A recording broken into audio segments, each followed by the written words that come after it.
They may not want to share a recipe, and that's kind of understandable. But when you ask them why they might use one special ingredient or another in their sauce, or why they cure their soppressata for longer than most people, chances are you might get something like this.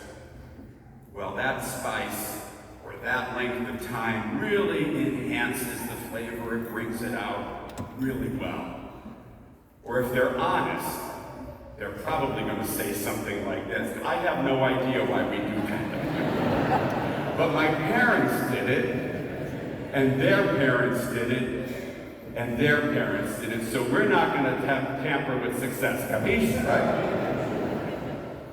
And it's probably fair to say that sometimes we get so accustomed to routine that we forget.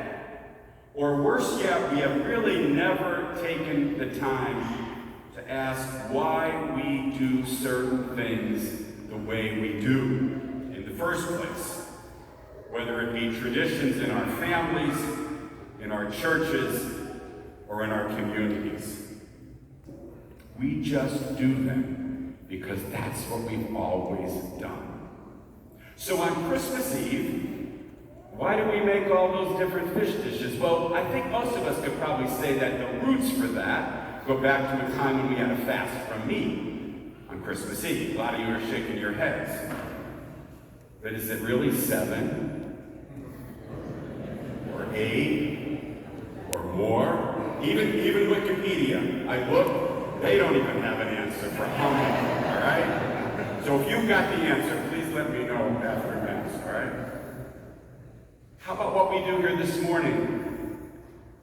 Why did you bless yourselves with holy water when you walked in our cathedral? Because it's what your parents told you to do?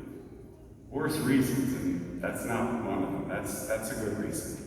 But we actually bless ourselves to remind ourselves of baptism, right? In the name of the Father, Son, and Holy Spirit, the way in which we were baptized and began our journey as Christians. So often, we simply fail to understand why we do what we do.